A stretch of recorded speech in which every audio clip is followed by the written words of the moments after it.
And joining us now is retired Colonel Jack Jacobs, a Medal of Honor recipient and NBC News military analyst. Colonel Jacobs, good morning. It does seem that the administration was caught off guard by how quickly this deteriorated. What's your take on that? Well, this looks a great deal like the Taliban advance in 1994 and 95, when they took province after province and eventually controlled the whole country after the Russians had left. This is just accelerated. And it's been exacerbated, of course, by our announcement that we're withdrawing, and we started to withdraw troops. But this isn't recent. We've been withdrawing troops for a long period of time. There's a certain amount of inevitability here.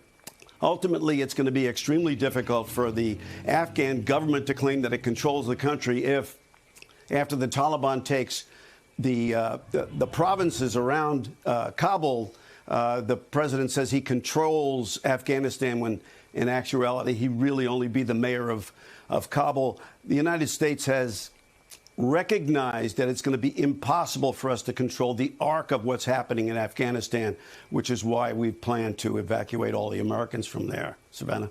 Well, and I want to ask you about that in a moment, but just at first, I mean, the Trump administration had planned to have all forces out of Afghanistan. The Biden administration continued that policy and is now executing it. But now you have some critics who say we should have had a residual force on the ground. You heard what Mitch McConnell said. How do you see that argument playing out? Yeah, I don't think that works militarily. Anybody who's spent any time in combat will tell you that a small residual force is not going to be able to do anything. I was among a very small number of American advisors in Vietnam in 1973. I was with the Vietnamese Airborne Division after the large majority of American forces had left, and we were still fighting the North Vietnamese Army. We were not going to make a difference, and it wouldn't make a difference here either, Savannah. Let's talk about this evacuation, 3,000 troops to help execute this evacuation of Americans and some Afghan civilians. That does seem like a pretty big footprint. Well, it is a big footprint, but don't forget that this evacuation plan is a plan that's been on the books for a long, long time. We have plans to do absolutely everything you can think of with a military force, from defending Taiwan, protecting against a Russian invasion of Poland, and everything else. And one of them is a plan to evacuate all of our forces in a phased manner from Afghanistan.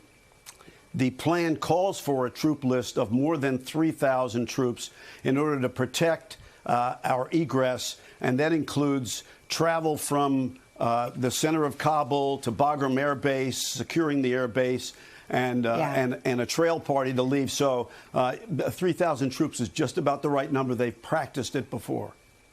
In the moments that we have, you have to go back and think about 20 years ago and 9/11 and what the original objective was in Afghanistan, which was to get rid of the Taliban so that it couldn't harbor terrorists like al-Qaeda. Do you consider that mission to be accomplished if the Taliban is once again on the rise? And that is to say nothing of the absolute viciousness of the Taliban and the harsh reality for the people of Afghanistan now. Well, our mission there morphed. The original idea was to go in there, get rid of the Taliban, and then leave.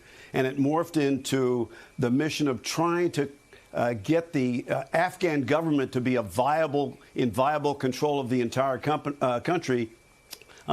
When that changed and our mission changed, our commitment changed. But we didn't have and don't have the political will to support that second mission, to stay there with enough troops and long enough to get the Afghan government to control the entire country. It's clear that that didn't work, and it's not working now.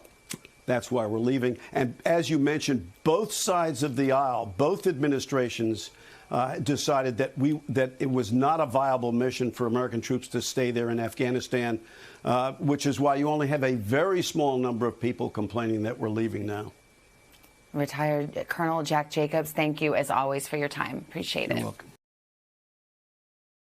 Hey, thanks for watching our YouTube channel. Find your favorite recipes, celebrity interviews, uplifting stories, shop our favorite deals, and so much more with the Today app. Download it now.